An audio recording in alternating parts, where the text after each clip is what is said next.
at some point over the next couple of days, I am going to post my cruise vacation video.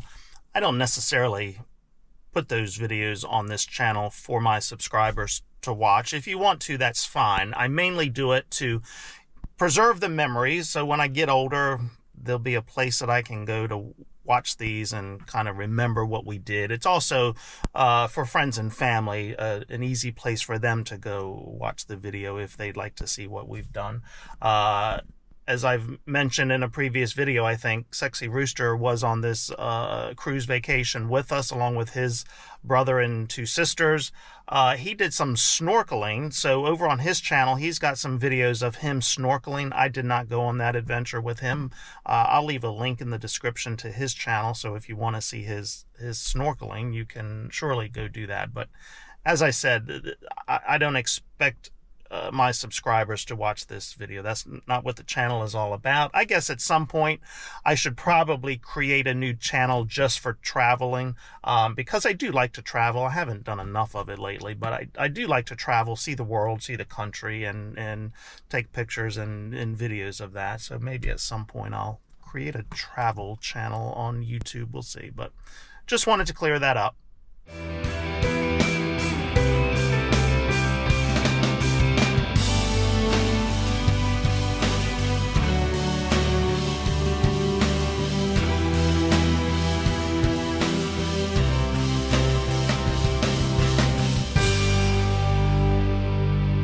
I got a fuel delivery this morning. Let's see how bad the pain is.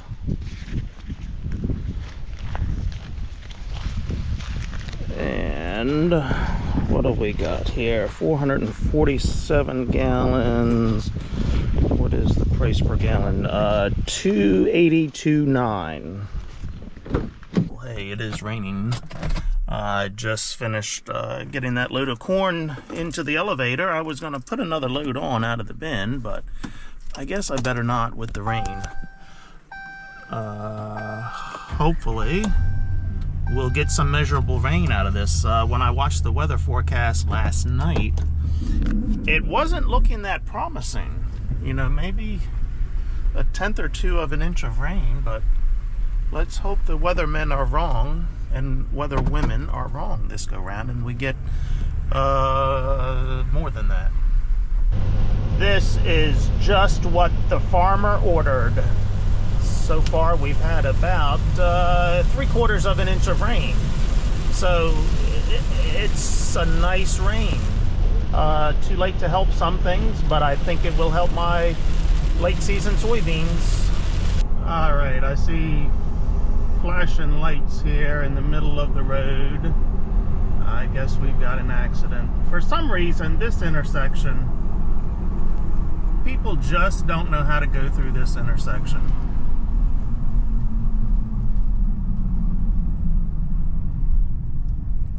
I guess I'm gonna have to take a detour here, because they're blocking that up. Wow, I see a airbags deployed, pickup truck, Chevrolet pickup truck has been rear-ended.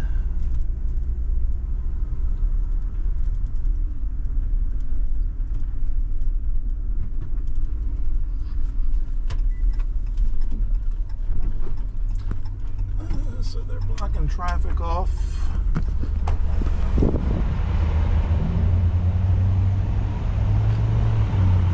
It's about, I don't know, once a month, once every 2 months at that intersection that we have an accident. Oh, heck. And now I see signs, 1-lane road ahead. Good golly. Yeah, this is no longer a rural county. We've just got too much going on here. Alright, there goes the first fire truck going to the scene. That is the one from the one of our local Navy bases. And it wouldn't surprise me to see our local fire truck coming along. Yep.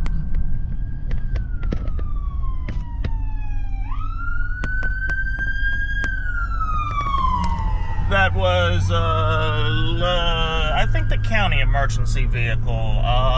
We have some paid emergency personnel in our county, so I think that's what that one was. Of course, the Navy fire truck, that was paid as well, but most of our fire departments and rescue squads are volunteer services, although I think some use some paid people, so that's never a good thing.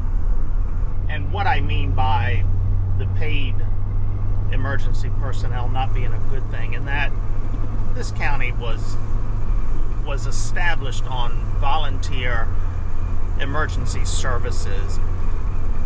But here's my belief. People they abuse the emergency system for stupid crap.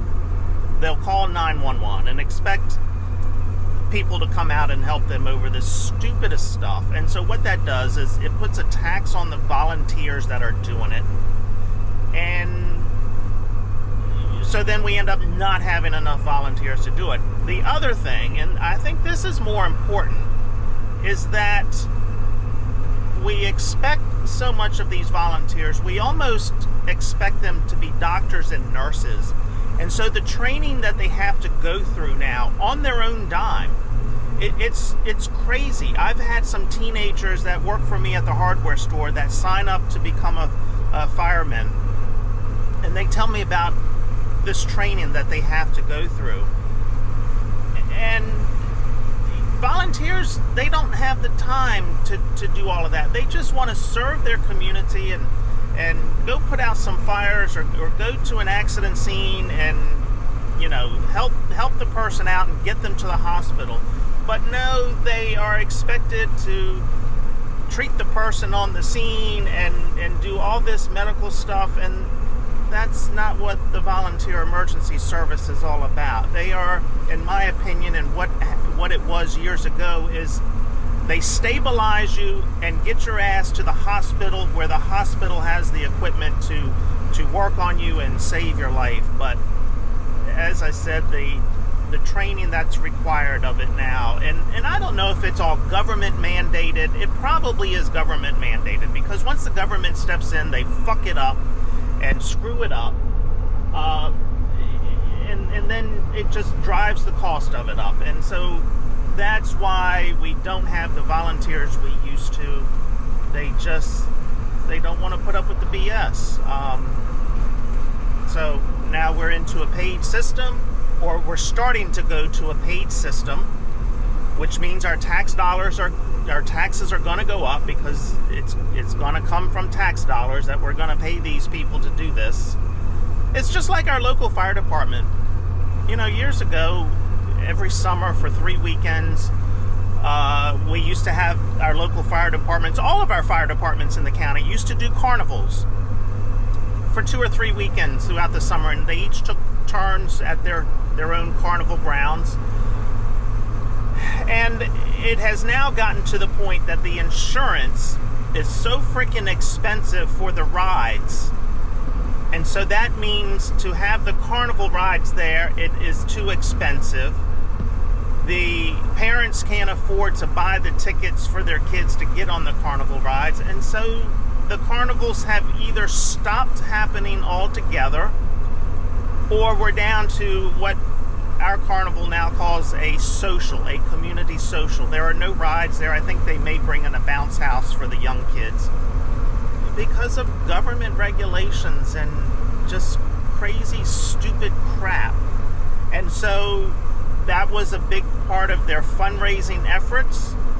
The community went out and supported them. They raised lots of money from that.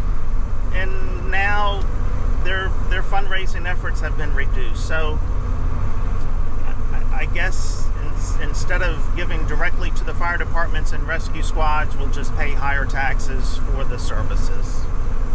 It's an evil, vicious cycle. Looks like someone may be getting a new combine. I'm not sure. Would not want the payment on that sucker. I've got a load of corn to haul this morning. actually. It is old corn that is still in that bin there. Hey, looks like the neighbor made a pass around the field yesterday evening after I left. Okay, I hauled a load of corn this morning, and you can see what I got in the truck today. We got pumpkins and mums up here. It's just started to rain. I thought it was going to be raining before now, but oh well, it's not.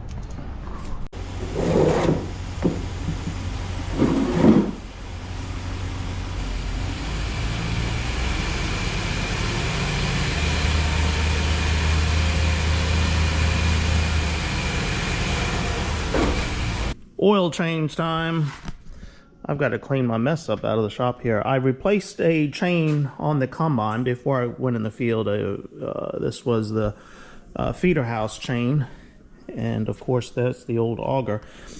I didn't film it, but within 30 minutes of me being in the field, the darn new chain on the feeder house came off. And of course it bent it up, so that was a wasted $100. What did I pay? I had to buy 2 rolls of chain. It's 10 feet in a roll. I needed more than 10 feet. Actually, and it was $100 a roll. Actually, it didn't cost me $100 to put it back on again, because there was a piece. This is the old one, but I just had a piece about 8 inches long that had twisted, so I was able to replace just that piece. But what happened was I put the connecting link in, but I forgot to put the lock on the connecting link. Dummy me, I just didn't go back and check my work after I put the chain on there, because I had to put a couple of connecting links in there to get the chain together. And on one of them, I just forgot to put the lock in there, and so I guess that connector backed out, chain came off, wrapped around, bent it up, and well, there you go. That's the piece of chain I had to take out on the feeder house. You see how it's not laying flat. Twisted that part up right there. And then when it did that, of course, it took the sensor out on my feeder house for my feeder house speed. So yeah, I've got to get a new sensor to go on there. So I just changed the oil in my daughter's truck last week. Her light came on, so this is her new truck. So it was 10,000 miles on the truck. Yes, so when she bought it, it was 4,000 miles, I think it was. 4 or 5, I don't remember. So she now has 10,000 miles on the truck, changed the oil, but a friend of mine said, hey, you can come use my lift. He has a lift in a shop. He said, you can come use that. It was my first time changing the oil in that truck, so I wasn't sure what I was getting into. And it was just as difficult or more difficult than her other Ram 1500 that she had. I actually needed... When I put the cup on the oil filter, I couldn't get a strap on there to twist it around. Just didn't have enough room to get leverage to twist a strap filter wrench. And when I say that, I'm talking about this type of wrench. I couldn't get enough leverage with this handle. So then, this isn't the cup we used. My friend that had the lift, he had a set of cups. So put the cup on there. Well, then... could not get the ratchet or anything on the bottom. I actually ended up using what did I use? To use one of these things, a universal, which he had one. Actually, I only have a 1/4 inch. I don't have a 3/8 inch universal. What the heck? So I would not have been able to change that. What the heck? Well, I don't have a 3/8 universal. But anyway, what we had to do was a universal like this to put in there to get that thing twisted around, and then an extension on that in order to get that oil filter off. The engineers who designed this crap, they don't change the oil. I couldn't believe that when I saw that. So I was thankful to have that lift where, you know, we're working at this height rather than me laying underneath of there working on my back like that. So I've got that oil changed, and as soon as I got that oil changed, jumped in this truck, the light came on for this one. So let's get the oil changed here.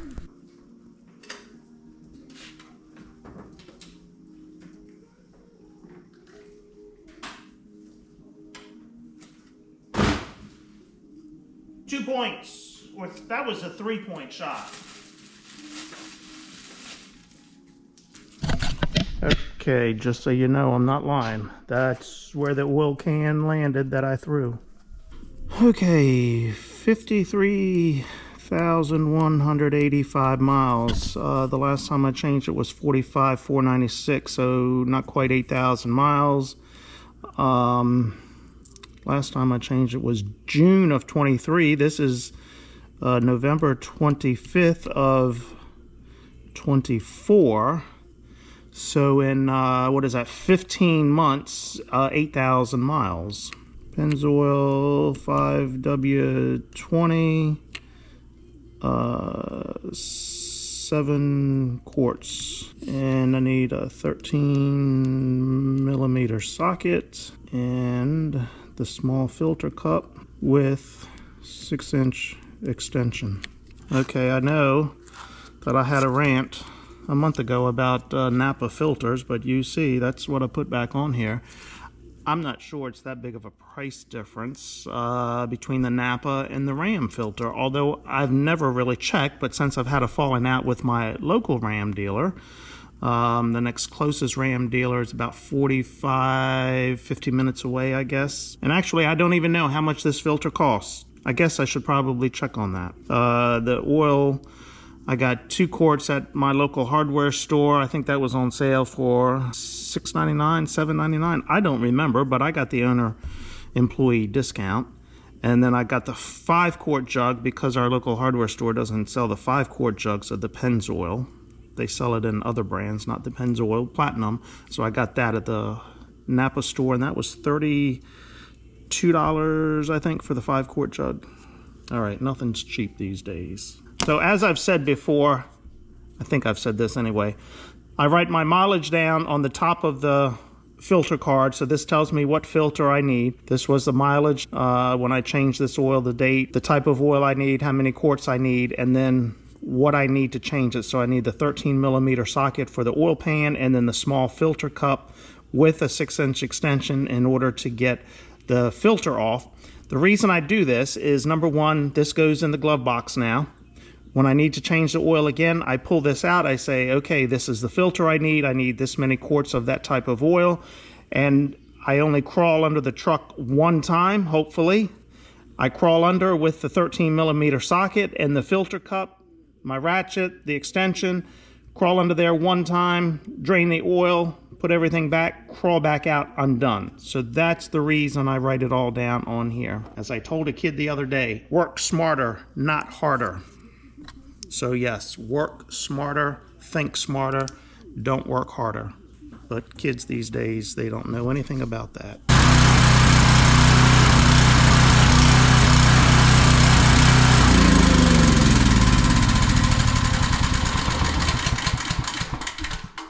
Okay, I've got that generator running, and I've got this generator running. Neither one of these have run, oh gosh, probably in 5 years, probably since my father passed away. So I got that one running, and then I turned the gas off and let it run out of gas because the gas that I put in there is not treated gas, so I wanted to clean that carburetor out. But I drained the old gas out of both of these, and all I did was put new gas in them, and after a couple cranks, they started. Now, that one there, I did have to give a couple shots of ether to it to get it going, but once I did that, that was fine. This one, of course, the battery is dead on this one. Those batteries don't last 3 or 4 years anyway. But I hooked the battery charger up to it, and I don't know, it cranked over maybe 8 or 10 times, and then it took off and went. So I cut the gas off on that one and let the gas run out of that one. I only put maybe a pint of gas in each one, so I think what I'll do is go up and fill one of my gas cans there, put some of that gas saver stuff in it. I think my local hardware store has a couple different flavors of that, and maybe put a gallon or two of gas in each one. Although I guess I don't plan on needing these. It's a rainy day outside, so I just figured, let me see if they'll start. Let's get them ready in case at some point we do need them. There's a hurricane brewing down in the Gulf of Mexico right now that looks like it's going to hit the Florida, what do they call it, the Big Bend or the Bend of Florida or whatever, up there around Pensacola. It doesn't look like it's coming anywhere near us, but it's always nice to have these things ready to go when you do need them. All right, so I've had this sitting up here in my way for about a month now with the intentions of getting it going. So now I can take it back down to the barn now that it does run.